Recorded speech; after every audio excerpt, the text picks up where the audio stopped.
నమస్తే. ఎన్నో ఆధ్యాత్మిక కార్యక్రమాలు నిరంతరం ఛానల్‌లో ప్రసారమవుతూనే ఉంటాయి. నేను మీ అందరికీ సుపరిచితురాలిని ఛానల్ పరంగా. ఇక మన ఛానల్‌లో చాలామంది గెస్ట్‌లు వస్తున్నప్పటికీ మనకి చాలామంది తక్కువ మంది కనెక్ట్ అవుతూ ఉంటారు. అలాంటి తక్కువల్లో నేను చాలా పూజించే వ్యక్తి అని చెప్పొచ్చు. తండ్రి సమానులు శివప్రసాద్ గురువుగారు. వసంత పంచమిని ఏ విధంగా జరుపుకోవాలి? దానికి సంబంధించిన ఒక యాగం కూడా 3వ తారీఖున ఈ వసంత పంచమి రోజున చేస్తూ ఉన్నారు గురువుగారు. అటెండ్ అవ్వాలి అనుకున్న వాళ్ళందరూ ఖచ్చితంగా అటెండ్ అవ్వచ్చు. దానికి సంబంధించిన సమాచారం మీకు స్క్రీన్ మీద కనపడే నంబర్‌కి కాల్ చేయడం ద్వారా లభిస్తుంది. ఇక ఏమిటి వసంత పంచమికి ఏమిటి విశిష్టత ఏమిటి? ఎలా జరుపుకోవాలి? ఏమిటి? గురువుగారి మాటల్లో తెలుసుకుందాం. నమస్కారం గురువుగారు. ఆశీర్వచనం తల్లి. గురువుగారు వసంత పంచమికి సంబంధించిన వివరాలు చెప్పండి. అదే కాకుండా 3వ తారీఖున మీరు చేస్తున్న యాగానికి సంబంధించిన వివరాలు. శ్రీ మహాగణాధిపతయే నమః. ఐం మహాసరస్వత్యే నమః. శ్రీ లలితాంబికాదేవియే నమః.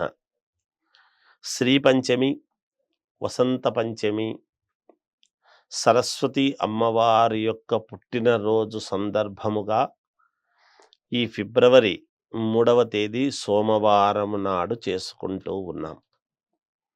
అయితే అనేక అమ్మవారి దేవాలయాలలో ఎవరెవరి అనుకూలం కొద్దీ వాళ్ళు వెళ్ళటం చేయటం జరుగుతూ ఉంటుంది. సరస్వతి అమ్మవారి యొక్క పుట్టినరోజు అనంగానే మనకు ప్రతి మనిషికి కూడా వాగ్దేవి అనుగ్రహము పరిపూర్ణముగా ఉండాలి అని కదా కోరుకుంటాం. కోరుకుంటాం. ఏ తల్లులైనా పిల్లలు బాగా చదువుకోవాలి, అవును. పరీక్షలు బాగా రాయాలి, మంచి ఉత్తీర్ణత సాధించాలి, మా వాడికి మంచి ఉద్యోగం రావాలి. పైన పెద్దవాళ్ళము కూడా ఏం ఆలోచన చేస్తాము, ఒక మంచి గ్రంథ పఠనము చదివి దానికి సంబంధించినటువంటివన్నీ కూడా మనకు కావాలి, మేధా సంపద బాగా ఉండాలి అనేటువంటి దానితో మనం చేసుకోవడం జరుగుతుంది. పంచముఖ ఆంజనేయ స్వామి ఉపాసకుడిగా నేను చేస్తూ ఉన్నటువంటిది ఏమిటి అంటే, నవవ్యాకరణ పండితుడు ఆంజనేయ స్వామి. అందుకనే ఎక్కడ సమయము ఎక్కడ జరగనటువంటివన్నీ కూడా ఆంజనేయ స్వామి దగ్గర నెరవేరుతాయి. ఎందుకు? ఆంజనేయ స్వామి సాక్షాత్తు పరమేశ్వరుడి యొక్క అంశ. ఆయనే ఈ రూపములో అవతరించాడు అనేటువంటిది అందరికీ తెలిసిన సంగతే. ఆంజనేయ స్వామి అలా ఈశ్వరుడి యొక్క అంశగా ఇదై ఇలా శ్రీ మహావిష్ణువుకు ఒక రకంగా సేవ చేసుకునేటువంటి భాగ్యముతో ఉండి తన చిన్నతనములోనే సూర్యభగవానుడి దగ్గర నవవ్యాకరణ పండితుడుగా తయారయ్యాడు. అంటే చాలా గొప్ప మనిషి. ఎందుకు ఆంజనేయ స్వామిని పొగడాల్సిన అవసరము అంటే, మనం కేవలం హనుమత్ జయంతి నాడు మాత్రమే అనుకుంటాం. కానీ ప్రతి పిల్లవాడికి కూడా ఆంజనేయ స్వామి అనుగ్రహము కావాలి. చిరంజీవి అనేటువంటిది ఒకటి, ఆంజనేయ స్వామి అంత బలము ఉండాలి అనేటువంటిది ఒకటి. ఆంజనేయ స్వామి లాగా ఎక్కడ ఏది మాట్లాడాలనో రాముడంతటి వాడు చెప్పాడు లక్ష్మణుడికి, ఇతడు మంచి వక్త. ఎందుకంటే ఎవరి దగ్గర ఏది మాట్లాడాలనో అంతే మాట్లాడాలి. వినయము ఎంత తెలిసినా నవవ్యాకరణ పండితుడు అయినా ఆంజనేయ స్వామి స్ట్రైట్గా నిలబడుకొని ఉండేటువంటిది చాలా తక్కువ. ఆంజనేయ స్వామి ఎప్పుడూ కూడా రాముల వారి దగ్గర ఇలా వంగి దండము పెడుతూ ఉండేదే ఎక్కువ. ఎందుకు అంటే, గురువుల దగ్గర తను నవవ్యాకరణ పండితుడు అయినా కూడా ఇలా వంగి దండము పెడుతూ ఉండడంలో ఆంతర్యం ఏమిటంటే, ఎంత చదివినా ఒదిగి ఉండాలి అనేటువంటిది.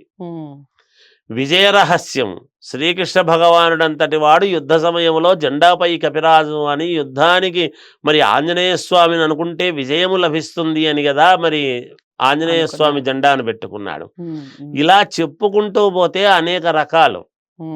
అందువలన నేను పంచముఖ ఆంజనేయ స్వామి ఉపాసకుడిగా ఆ రోజు ఆంజనేయ స్వామి యొక్క యంత్రము సరస్వతి అమ్మవారికి సంబంధించినటువంటిది మూలికతో కూడినటువంటి యంత్రాలు కూడా ఇవ్వబడుతున్నాయి పిల్లలకు. అవి కంఠానికి కట్టుకోవాలి. ఎందుకు? వాక్కు ఇక్కడే మనకు రావాల్సింది.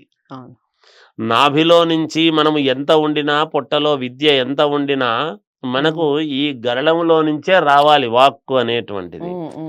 అందుకని సరస్వతి అమ్మవారి యొక్క హోమము అదంతా కూడా జరిపి ఆంజనేయ స్వామికి సంబంధించినటువంటిది, అమ్మవారికి సంబంధించినటువంటిది ఒక యంత్రం అనేటువంటిది ఇవ్వబడుతూ ఉన్నది పిల్లలకు. ఈ యాగము ఇదంతా కూడా ఆ రోజు ఉదయం 9:30 సమయం 9:30 గంటలకు ప్రారంభమై 12 గంటలకు యాగము ముగిసినా సాయంకాలము వరకు నేను అక్కడే ఉండి ఈ ఫామ్ హౌస్‌లోనే ఉండి అక్కడే చాలామంది పిల్లలు, విద్యార్థులు చాలా స్కూళ్ళ నుంచి పిల్లలందరూ కూడా వస్తున్నారు. వాళ్ళందరికీ కూడా ఆల్రెడీ నేను వాట్సాప్‌లో పంపివ్వడం జరిగింది. ఈ ప్రసార మాధ్యమాల ద్వారా కూడా తెలియజేసి వాళ్ళు వాళ్ళ అనుకూలంగా వాళ్ళ పేర్లు అవి ముందుగా ఇస్తే వాళ్ళ పేరుతో మనం ముందు హోమం చేయటం అనేది జరుగుతుంది. మొండిగా ఉండిన పిల్లలు, మాట వినకుండా మూర్ఖత్వముతో ఉండినా, మాట సరిగ్గా రాక తడబడుతూ వస్తూ ఉండినా, నాకు చదివింది గుర్తుండడం లేదు, ఇక్కడ బాగా చదువుతున్నాను గాని టెన్షన్‌తో ఫీల్ అవుతూ ఉండినా, ఇటువంటి పిల్లలే కాదు పెద్దవాళ్ళైనా ఎవ్వరికైనా ఆంజనేయ స్వామి అనుగ్రహం పరిపూర్ణముగా అవసరము. తప్పకుండా నేను ఇచ్చినది 100కి 100% కాదు 1,00,000% మేలు జరుగుతుంది అనేటువంటి భావనతో త్రికరణ శుద్ధిగా పంచముఖ ఆంజనేయ స్వామి అనుగ్రహముతోనూ, లలితాంబికాదేవి యొక్క అనుగ్రహముతో చేస్తూ ఉండేటువంటి కార్యక్రమము ఇది అని తెలియజేస్తూ ఉన్నాను. గురువుగారు ఒక చిన్న సందేహం ఏమిటంటే, ఒకవేళ రాలేని పక్షం ఉంటుంది. ఇప్పుడు మన కార్యక్రమం మొదలైనప్పుడే చెప్పాను. బాబు గురించి నేను రావాలి అంటే నేను 3వ తారీఖు నేను రాలేను, అందుబాటులో ఉండకపోవచ్చు అని. వేరే కార్యక్రమంలో ఉంటాను. మరి అలాంటి వాళ్ళు కూడా ఇందులో పాల్గొనవచ్చా? మీకు ముందుగా సమాచారం సలక్షణముగా తల్లి. ఎందుకంటే ఇంటికి కొరియర్ చేయబడుతుంది. అడ్రస్ అది పంపితే. మరి అడ్రస్ పంపకపోతే మనకు తెలీదు గదా! లేదు వాళ్ళు ఎవరైనా దగ్గరలోని మనుషులను పంపితే మనం పంపివ్వడం గూడా జరుగుతుంది గాక. అదేమి యాగంలో వాళ్ళ పేర్లు అవి అన్నీ కూడా ఆ పెట్టడం రోజైతే చేస్తాము. హ్మ్.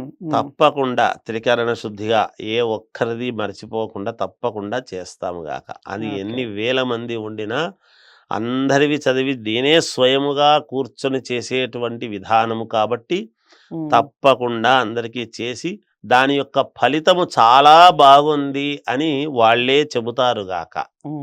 అంతే చెప్తాను నేను. అందరికీ ఇంటికి పంపివ్వడం జరుగుతుంది రాలేకపోతే. ఏం పర్వాలేదు, వాళ్ళ పోస్టల్ అడ్రస్ అంతా పెడితే తప్పకుండా వాళ్లకు కొరియర్ చేయబడుతుంది గాక.